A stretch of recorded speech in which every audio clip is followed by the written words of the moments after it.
That's the name ABN will give to you. The first four papers we have taken a look at this morning majorly are concerned about the People's Democratic Party, the crisis that are deepening, and of course the efforts that have failed already, and of course other efforts that are still ongoing. What's your take as the CLO chairman? Well, let me speak as Franklin Song, not as chairman of CLO. Not as chairman of CLO. I want to speak as a journalist and analyst who have followed the political activities in the country, who has also followed the fact that after the PDP convention at Abuja, the fallout of the convention was when the governor of Rivers State, who also ran in the contest and could not make it, had to come out to call for the chairman to call on the chairman of the party to resign. That is Chief Yochahayo. And then he had the support of four other governors. That is Governor Seyi Makinde, Governor Otom, and some other governors supporting him, that there is need for the party chairman to resign, accusing him throwing tantrums and all that. I said in this program, I remember last 2 weeks ago, that when there is a popular story that tortoise, I gave this story, this proverbs on this station, that tortoise father-in-law committed a crime while staying with tortoise in his house. Tortoise now took the father-in-law, tied him on a tree close to the market road. People who are passing through to the market, when they saw tortoise father-in-law tied to the tree, they asked what offense did he commit. Tortoise said he stole his food and committed this crime. People were like, why would you steal the food? Why did you commit this crime? You should be punished for it. They made this comment, they went to the market. And in the evening, on returning from the market, the father-in-law was still tied to the same tree, and tortoise was still there to explain that when they asked, why is this man tied to the tree, they say he stole tortoise now explained, he stole my food, and when I said, is it why you have to tie him here since morning? You hang this man on this tree this morning, you are hardened, you are a wicked man. Those people who made good comment in the morning while going to the market have gone back to make negative comment condemning the man being tied to the tree. When saliva, becomes so much in the mouth for a longer time, it turns to water. What has happened today in the PDP? Initially, I had sympathy for Governor Wike, had sympathy for his struggle. I believe that he was fighting for justice and equity. But it has gone beyond that now. I am now looking at it in a different perspective. And the perspective I'm looking at it now is that, what does Wike really want? If Wike wants the party's stability, if Wike wants the party's victory, is it the way to go about it? Is the political party not supreme in its sense of, judgment? Now Wike is asking that the national chairman should resign. Have you studied the party's constitution to see what the constitution says? If the chairman resigns, who should take over?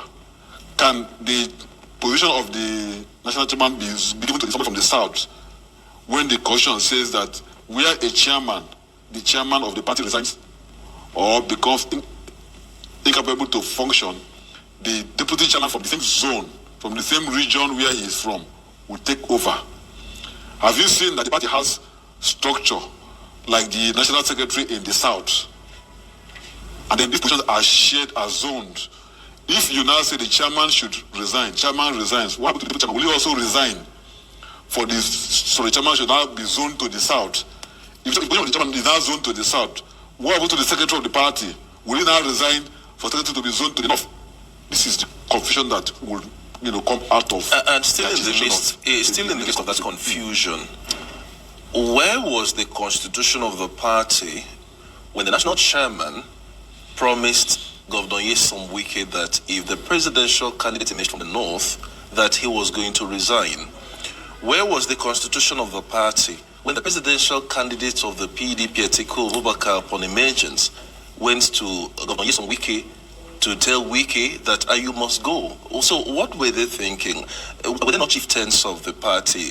Didn't they remember the provisions of the Constitution when they were making these offices and committing themselves? You see, in politics, I don't belong to any party. I'm speaking as a Nigerian who is a pundit that has followed the political party's activities. In politics, there is horse trading. There are policies that are made that are not meant to be kept, are just meant to cajole you, are meant to buy your vote, meant to win your support. And once that is done, the rest is history. Now, Wike is a lawyer. Wike ought to have understood the party's constitution, that there is no how the national chairman can step down if if Atiku wins, assuming if the Northerners produce the correct candidate. What Wike would have done when they had that meeting in to talk about the zoning and agreed to abolish zoning, Wike would have at that point said no, that the power sharing favors the South. He would have agreed to say, let that agreement stand. That accord that they had, where they now abolish the power sharing formula that would have favored the South.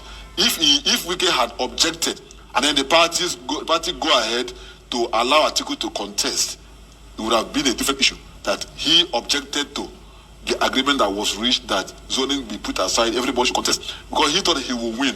And that being said, promises made outside the party's constitution is illegal, null and void, to the effect that it does not abide, it doesn't overrule the constitution. I have just given you what the party constitution says.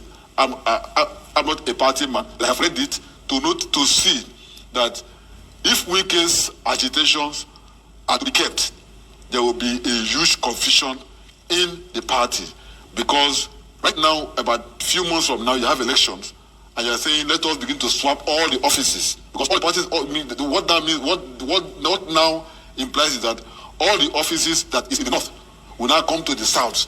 The ones in the south will now be switched to the north. That is what it means, and this can be achieved in a party's convention. Don't forget that if you do anything contrary to that, whatever emerge from whatever you do is illegal, because the party constitution also spelled out how you can give positions and how it can be done, and which platform can do it. So we cannot just be asking that this party, the chairman should resign. If the chairman should resign, what happened to the deputy chairman? We also resign. What the secretary here? So these are the issues. So for me, I think what Wike should be saying is that Wike should now leave the party, because his ghost has left the party, the PDP. He should leave the party with his 4 other governors to go to another party and support the party that they want, like Amechi did in 2014. They formed the G-5 like this, Saraki and the rest, where they had alliance and moved together, had the NPDP, new PDP, and they left the PDP and worked for the APC. That's what I think Wike should do, and allow peace to reign in the politics. But in this particular case, Wike is not Amechi, because he has said he's not going to leave. That is the point. He wants to. Then he has to abide by the party's constitution. Because when you say you won't leave, it means that the party's constitution must abide by, must govern you. Is there any disciplinary action at this time that can be taken against him and the rest of the 4 governors? The best option, if I'm to advise them for free, is to just ignore him and go about. But how can you ignore a sitting governor? Yes, who is the leader of a party at the state level? You see, the party's policy is even faulty. It is even wrong for you to allude to the fact that the governor of a state is a party leader when you have the party chairman. That is how we play politics, to the point that we've carried politics and put in the pocket of one person. So he can now sit to allocate powers to say you become this and against the people's choices.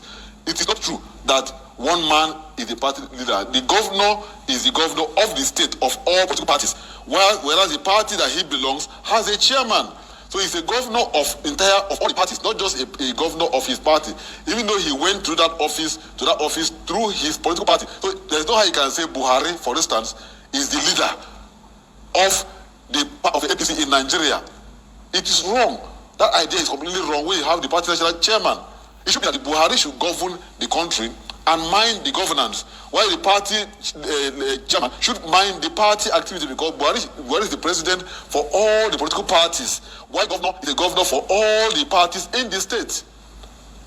So there's no how people will not shop for vote in Rivers State and other states where the governors are aggrieved with the parties, and there's no how, because the governor is not speaking for everybody. Okay. He is speaking for his own interest and interest of those that believe in him. All right. So now that the issue is like this, where Governor Nyesom Wike does not want to leave the party, and he has sworn to remain in the party, and Atiku Abubakar is running for the office of the president, but without the support of 5 governors. And we know how governors are powerful.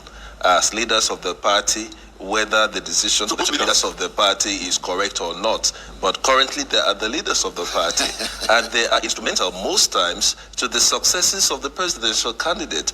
Is Atiku Abubakar not in a fix? I think the party, like I would have agreed with you that the party, or the party candidate, Atiku, is in a fix. But I would not want to agree to the extent that the party will, have difficulties in this state. Because if politics were to be free and fair, the governor can only vote in his polling unit.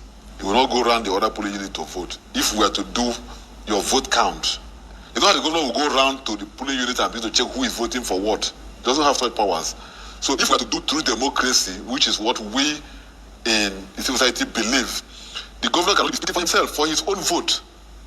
And he will speak. There are those who will speak with him openly, but in the night, they will have secret meetings with the other parties. So for me, the party PDP will be in a fix to the point that the man who's supposed to, be the brand ambassador in the states, the governors, are openly, destroying his chances. But the party can do more by allowing the governor and go into the state, mobilize people who believe in you, say your ideology, canvass for vote, and search for vote. When that is done, you will see that the governor will be speaking, and the party will still go ahead and pull some vote. But now you will now have the party, the governor is now working for those who are opposing his own candidate. But the governor has even said that he is also working for his own governorship candidate. So what logic are you going to apply? But the presidential election is going to be on a separate date. So now the question is it patriotic? Are those governors patriotic to their party? This same party that you are opposing some candidates, you are working for some candidates. Does patriotism work in a family that that has betrayed you, in a family that has not kept to its promises, in a family that has played games on you and cajoled you into, running into a maze, and you think the level of patriotism that would have been expected in an ideal situation will be there? The best thing for you to do is to divorce the family, denounce the family, and go to another family. In political party activities or politicking, you have the freedom to associate. That is why you see him going to associate with Obi, associate with Tinubu and the rest. He can openly I have left the party to party this. And as he speaks now, the way he's even building up insecurity in his own state, because he doesn't allow those who believe in Atiku, for instance, to speak in the state. When he speaks, he tells you that he is the state. He is the state. And then when others like Adabisikibo and the rest want to speak, they will be, they will be quashed. They will be, to be attacked by him. How can you be using the state instrumentality, the state apparatus, attacking those that don't believe in your own ideology? These are people who are party men, people who believe in Atiku, who have, like for example, the former governor Celestine Omeya. He believed in Atiku, even if he was in his camp. But because he fell out with Atiku, Omeya believed in Atiku, believed in the party. Omeya remains. Okay, look at Peter Odele. Look at what happened to AIT channels in the state. All these are politics that are coming out. You declare people non-patent grata, you make statements, you put people to security threat. Just because you're the governor, you do state broadcast for just one man head. It doesn't work that way. Right. In politics, we are in democracy. The space should be allowed free and fair and open to everybody to express their opinion and what they believe. That seems to be bad news. So let me balance it with the good news. That national carrier to commence operations before end of the year. That seems like a big achievement to this current administration, or except you think differently. It's a big achievement. It's a big news.